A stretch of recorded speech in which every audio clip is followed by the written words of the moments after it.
Welcome back everyone, welcome back to the Little Red Ninja Allotment channel.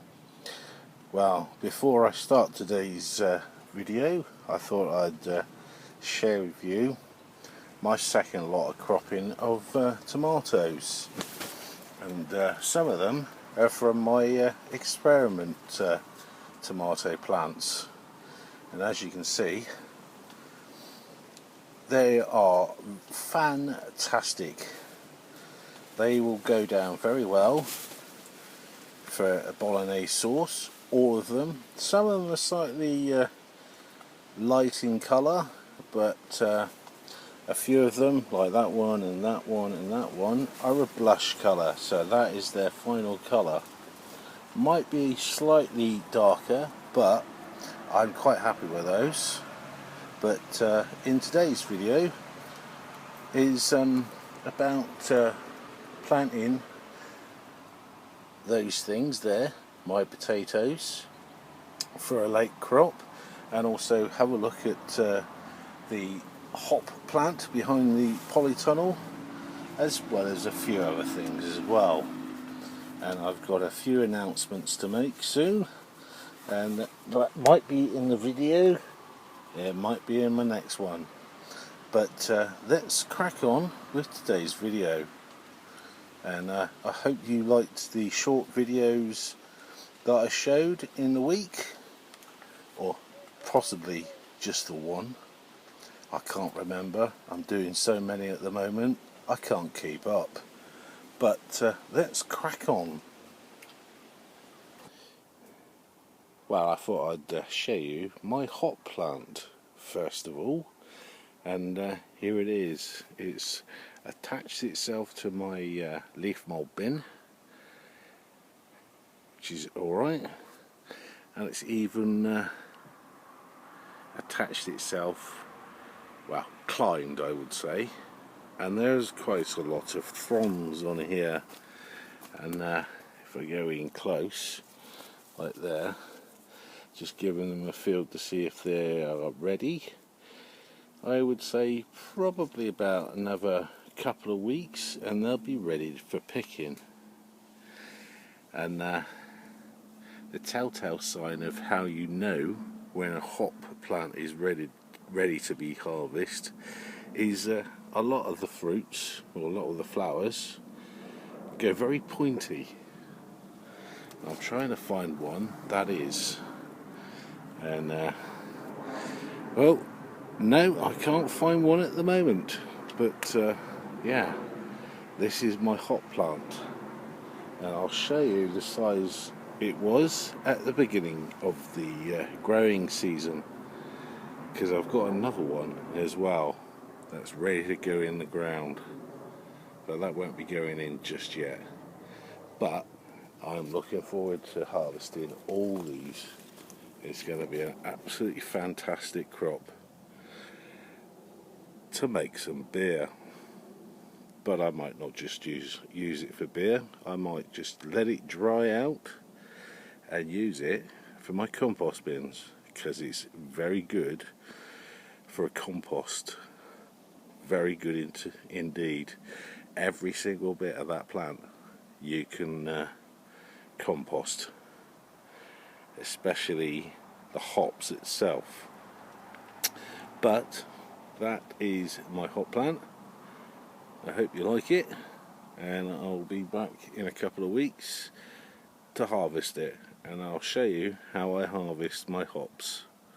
But on the next bit, I think I will plant my potatoes, or even show you something else. But I need a drink because I'm rather thirsty. So let's crack on. Well, I thought while I'm down having a look at my hop plant, and this is on the other side, and yeah, there's quite a lot. I thought I'd actually check on my comfrey bin. So do bear with me a second. I'm just gonna take the bin off the bucket and see how much. And I reckon it's been a couple of weeks now, or about a month, and I would say probably about half a bucket, hopefully a little bit more, but let's take this off and have a look. And here we go, and look at that, that is just over half a bucket of comfrey concentrate with added horse not cow manure, horse manure, which has been well rotted, which helps with the rotting process. But I seem to have attracted a bug in there, so I'll fish him out in a minute, but I'll have a look at what's inside the bin, if I can get it open. It doesn't want to open, but there we go. And as you can see, if you remember in the comfrey video, there's even a cobweb. That's right the way down the bottom, and that was completely full.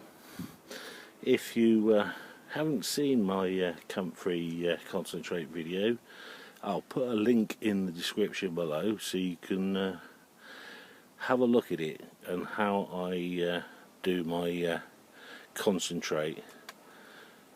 But yeah, need to take that out, that's down the bottom, and add to it just to fill that up.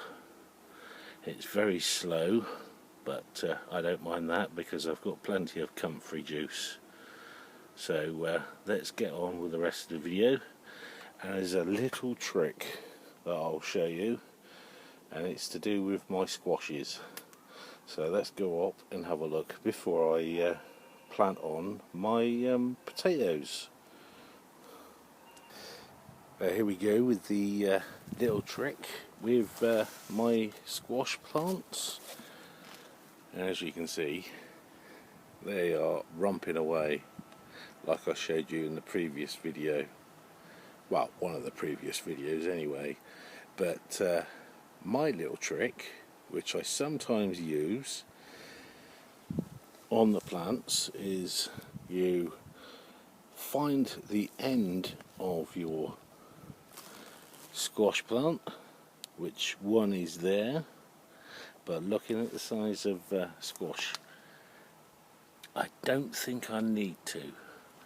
That one over there has doubled, and quite a few are getting very, very, very big. But the trick that I sometimes use is find the end of the tendril, which is right there, and I snip it off about a ruler's length back. Just snip it off, and that way it kind of like kicks the plant into making the squashes bigger quite quickly. But it is coming to the end of August, and I will probably crop these in a month's time, end of September, beginning of October. But I will have a look at the rest of the plants, because I've got 4, and check on the size of all the squashes, and if I deem any not worthy of size, I will cut the tendril off. And that is the trick I use, and it does work because I've done it before, and I've had some absolutely massive squashes. I've had some the same size as a football, and that, for our American friends, is a soccer ball. So you can imagine how big that is. So fingers crossed, I might get very similar sized. But that is also to do with what you have in the ground. If you have loads of organic matter in the ground, it does help. If it's just a blank piece of earth, they won't grow very well. But let's get on with what I'm doing, is planting my potatoes. So let's go and have a look at them and show you how I do it. So I'll be right back. just a quick bit with this video. That is one of my tomatoes, and as you can see, it takes up the whole of my hand compared to one I've got here. If I can get it out of the bag, to that. So you can see the difference. Quite a bit difference. They're two different varieties, but even so, that is going to go a long way. So let's get back to the video of what I'm actually doing. Just quickly before I start on the potatoes, I'll show you the size of hot plant when you first get them. There you go. Not big at all. And that will be the same size as the hot plant I've got behind the polytunnel this time next year. So it'll be absolutely massive. But the one place that I'm thinking of putting it is there, where I've got those bamboo canes. But also I'm thinking of putting them down here, right there where I've got that pot, or that tray. Put it there, or even there, so it can go up and then hopefully come this way towards the top of the polytunnel and give it some added shade, because it has been incredibly warm this year, and I'm going to try and solve the problem of water evaporation with this plant. So fingers crossed that will work a treat. So let's get on with these potatoes, as I'm gassing on again. So let's get on with it. Let's crack on. Well, if you're liking the video so far, please do smash that subscribe button and the notification bell, as well as the thumbs up. Just like that. Right, here we go. Here's my potatoes that I did a few weeks ago, and yeah, they're looking, well, they are wanting to go in to my big tubs, which I've got down here. I've got 3 30-litre tubs, and I've got a 40-litre tub. So perfect for putting in newly sprouted potatoes. And the soil I will use is the same soil I used in these bins, and that one. What I have done, when I took the compost out, I put it in compost bags and refreshed it with some liquid feed, and also some blood fish and bone, and mixed it really well. And that has been about a month, I would say, month, 3 weeks, and is ready to go. So all I need to do is put a little bit of soil in the bottom up to about there, put those in, one of those in, and that one there looks like it's got quite a few seed potatoes in there, but that, trust me, is only one. So they are raring to go. So just put it onto the bottom of the on the top of the surface of the compost I put in, and then fill it right to the very top, and that's it. Simple as that. So I'll crack on with this and come back when I'm finished. So be right back. Now here we go. All 4 seed potatoes in their rightful place.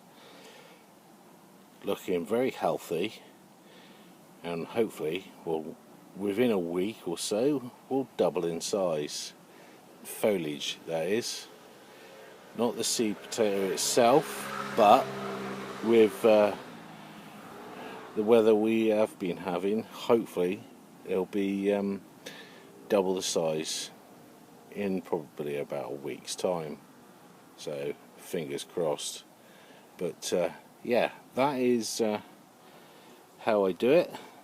And you might be able to see I've got a little bit of bloodfisher bone on the top of all the tubs. That is just a little light sprinkling. I have got it in the soil, but when it rains, which hopefully it will do in the next couple of days, the water from the water will make that all sink down, which will be really good. I've got enough in the soil anyway, but I thought I'd give it an extra kick with some more. So that is my potatoes for later in the year, hopefully. And all I'll have to do is just stick them in the polytunnel for the time being, especially for today, as the wind is starting to pick up.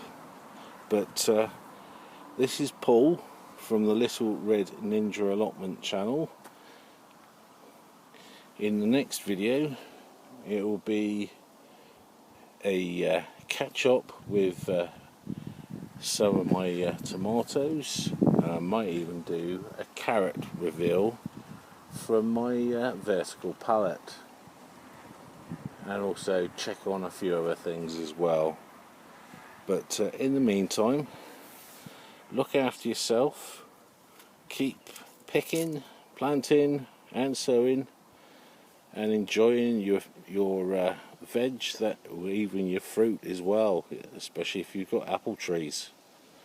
But in the meantime, this is Paul, and I'll see you in the next one. Bye for now. Oh yes, I think there might be some carrots coming out in the next video, but also check on that on my experiment. And hopefully you enjoyed the little tiny video I showed in the week. But until then, bye for now.